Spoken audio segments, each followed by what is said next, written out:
Good evening. I'd like to welcome everyone to tonight's council meeting. Would you please join us in the Pledge of Allegiance? I pledge allegiance to the flag of the United States of America and to the republic for which it stands, one nation, under God, indivisible, with liberty and justice for all.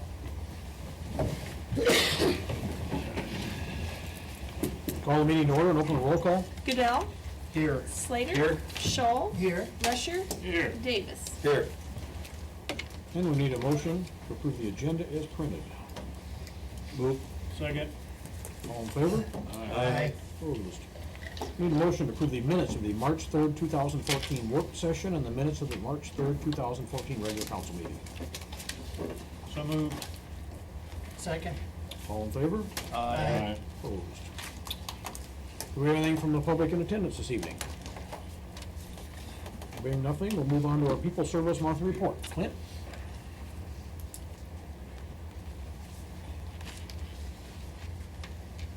Well, we're officially on the spring side now, running, and that, we took the well offline last, it was Wednesday, right around in there, give or take. We've had to extend our hours a little bit because it's a little lower producing side, so we're running, I think right now about 2 10-hour shifts and that to cover everything. The towers are working good. We have a little bit of, there's a little adjustment that has to be made to the north tower. It's for the Rotec actuator valve. When it hits the pressure, it's hitting a limit somewhere, but it's functioning. But the Vesco guy said that it's just a matter of getting in there and making an adjustment on it. So he said it shouldn't be too bad. And I think they're gonna plan on starting to demo the underground tomorrow possibly. I think they had maybe a foot of water in there and they're gonna pump the rest of that out, but they should be starting that tomorrow, the demolition. The line press, it was working great, and then we had another little hiccup in it, and it was Thursday. Couldn't figure out what it was. The engineer Lance came up Saturday for most of the day, and we tried different things, couldn't get it. The line was plugged, but we got it unplugged. But then today, IPT guys came in and tore the one diaphragm pump apart, and it actually broke a shaft. It was a 1-inch shaft. I don't know how. The guy said he's never seen that happen, but so what they did, the other diaphragm pump still had some wiring left, so they robbed some parts off that one. They got that running today, so we'll be caught up hopefully by today, at the end of today, and have to get back in the cycle again. So, and let's see, the electrical guys are still pulling wires to the new consoles for the spring side and that. And Are we on the generator? Is it hooked up to anything yet or partially? Or nothing? yeah, that's all. Yeah, the generators is now tied into what has been tied into the spring side and the well too. So if something does happen, it. As of now, we're good then. Yeah. Yep. Knock on wood. So, and they're going up into the well side today too, and they're going to put in some electrical disconnects up there and that. So. So moving right along, we found out what was wrong with our CO2 regulator. We weren't getting the CO2 that we should have out of it to make things work, and there ended up being a little air in one of the lines, and we bled that off, and that's working great now too. So, but slowly going away, or slowly, getting closer. But anything else? Are we still Wastewater plant hauling work? the line to the landfill? Or do we have a source for a line yet at all, or any hope? I gave that. Has he started, yeah, there's stuff kind of we two do. things that are going on right now. I think that Mick has been hauling it to the landfill. There was an issue when the lime press went down that it started to get real wet when it was, and that was a concern for the landfill, obviously, as you know, you don't want to haul water to the landfill. So they were concerned about that, but he was also talking about potentially hauling it to the quarry. Talked with Brony about hauling it to the quarry because they had some interest in it. And then there's also been some interest expressed by, I think, talking with Gary Nave and Alan Peterson, both of them have talked about having interest in it. So I mean, we might be able to actually get to where we thought we would be, where we can get rid of the lime with no cost to us. So, still working on that. We had a lime analysis done Yep. for moisture Okay, good. content For you. and quality and everything like that, because that's the number one question that everybody has when you start talking to them about taking the lime as well. What's the qualities of the lime? So, Which is supposed to be really good quality, and when we're done. Yes, yeah, it's supposed to be they better. sent me a sheet Okay. of stuff, but I wasn't, it was over my head, so. But supposedly it is, so. So I'll- find out. I'll send that out to anybody, you know, the co-ops, the Gary and Ellen, and kind of work it from that point and see, what we can do to keep our costs as low as possible. But the biggest thing that I've kind of stressed is that you have to be able to get this out of there on time, regularly, and it's, I mean, Yeah, we're 'cause pumping. it'll be weekends, Yeah. holiday, I mean. I mean, we're always pumping water, even Yeah, like yeah. during Christmas and Thanksgiving and yep, all that yeah. stuff, so the lime has to be hauled during those holidays during and the everything. holidays and You know, you gotta weekends. haul it when it's -10 degrees out, you gotta find a place to get it Mhm. out of there as quick as possible, so. Yep. So is it actually a dry chemical now when they take it, or it's a It's like a solid, cake, or- it's, you can actually break off a piece and kind Okay. of mold it a little bit, because it's still moisture. Okay. So that's what it's kind of like, when it's working right, so. Are they like bricks that they pick up, or is it just a big chunk they just fill? It's it just, back with? yeah, they drop right out of the press down into the roll-off, and then it just kind of breaks up in little pieces from there. Okay. And that, so, it's just a dry, kind of a wet cake, kind of like stuff, so. Probably have to go in some type of spreader, so, hopefully somebody can use it, so. There'll be a lot of it. It's so. a shame to get rid of it if, if it's something somebody Right. can use anyway, so Right. recycle it somehow. So, that's about it. Well, we got the UV, we're up in our UV season now, so that started March 15th, so that's all up and running, and that will start testing next month sometime, so. So the, just, I mean, if anyone looks at the People Service report, there's a spike in the BOD that's due to the digester and Yep, and the freezing clarifiers. issues. Clarifiers finally thawed out just last week.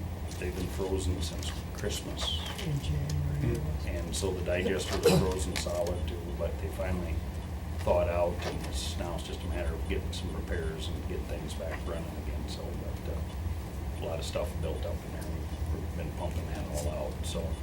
So it's still well within the permit, but Yeah, there was a but spike. higher than normal, so, and the DNR knows about it, so, we're not the only ones, he said, so. That's about it.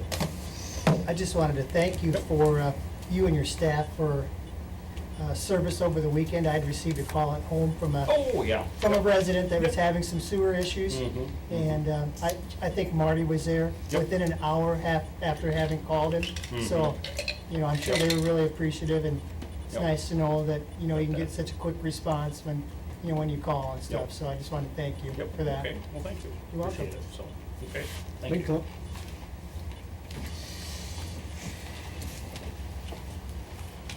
Under new business, it's time for our fiscal year 2012, 2013 audit review. We have Tim McCurtain here with Anderson and Company.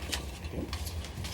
All right, I see Gloria handed out your book right before the meeting tonight, so I'm sure, well, if you didn't read it when she emailed it to you, you probably got it in a few minutes. Yeah. So, I will have you open that book up to page 3, the Independent Auditor's Report. And I would point out, I want to point out when we look at this, is that the responsibility for presenting the financial statements lies with the city's management. And our responsibility is to issue our opinion as to whether that's fairly stated in accordance with your chosen method of accounting. And with that, kind of as an understanding of who's responsible and what our responsibility is, we did issue unqualified or unmodified opinions, and I could read that to you. In our opinion, the financial statements referred to above present fairly in all material respects the respective cash basis, financial position of the governmental activities, the business type activities, each major fund, and the aggregate remaining fund information for the city of Humboldt as of June 30th, 2013. So really, that's what you're hoping to receive when you go out for an audit report, and you have received that in the past, but I wanted to go over that with you this evening. The next section in your audit report is a section called the Management Discussion and Analysis, and this provides some narrative that maybe if we had to, we could go back and look at it, but I think we could look at the financial statements and take a brief look at how the year went, and then some other highlights, and if there's any questions, we might refer back to the MD&A section. So on page 13, this is the cash basis statement of activities and net position for the city of Humboldt for the year. And over on the right-hand side of the page, down just above the double underline, it says the cash basis net position at the end of the year for the city was $5,447,234. This is the figure that would have been reported on all of your clerk's reports. There were no adjustments necessary. So I would assume that if you were to compare that there would be no surprises in that figure. For the year, the city did have a decrease in its cash balance of $879,220. That's mainly due to all the capital projects that took place during the year. You can see on towards the upper left-hand side of the page that disbursements for capital projects added up to $3,356,317 during the year. There was a lot of things going on in the city, as I know you all are aware. One other detail to point out here on this page is that you do have your governmental activities and your business type activities. The business type activities would be considered your utilities, the water, the solid waste, and the sewer, and your governmental activities are mainly everything funded through taxes. Your governmental activities, when we talk about the overall results, the governmental activities contributed with a decrease in cash of $1,101,945, while the utilities had an increase in their cash balance during the year of $222,725. So that's kind of a little more detail there on the results for the year. I guess I would point out one other thing here. I guess when we're looking at this page, under the business type activities, you can see that there was bonds issued during the year of $3,081,668. This is the federal funds that were received in the water department for the capital projects that have been undertaken in that particular utility. The city was subject to the single audit requirements for the 2012-13 year, and so we did have to do additional work with respect to your federal awards. I did want to talk to you about your federal awards, and so I'm going to have you then turn to page, let's see here, page 31 in your audit report booklet. This is a schedule of expenditures of federal awards. The city did not qualify as a low-risk auditee. Therefore, we had to test over 50% of the federal awards expended, and you can see that you had two federal projects during the year. The project funded with the water revenue bonds, and then some airport work that was done during the year. And the major fund for the city was the water revenue bonds with disbursements of $3,081,668. And with respect to that federal program, we issued our opinion that says, and this is back on page 30, I'll have you flip open, page 34. This says that in our opinion as auditor, the city of Humboldt complied in all material respects with the compliance requirements that could have a direct and material effect on your major federal program. So we had to look at a sample of the total disbursements there and determine that they complied with the compliance requirements that could have a direct and material effect on that program. And with the testing that was done, we were satisfied that the city did comply with those particular requirements. The other letter that's towards the back of your book on page 32 and 33 is a letter on internal control and compliance. The city has had the comment regarding a lack of segregation of duties as long as any of you have been on the city council, and probably as long as I've been working with the city and doing the audit. We just think that this would be is an extra place where the council really needs to ask questions when you get your monthly reports and you look over the bills that are being paid. Just keep that in mind when you do get your monthly reporting. And then with respect to compliance at the city, we did have a couple of immaterial instances of non-compliance that were noted. We noted that the city exceeded the budget in one particular area during the year. We talked this over and would recommend that in the future, if the budget was going to be overexpended, that it be amended in accordance with the code prior to that happening.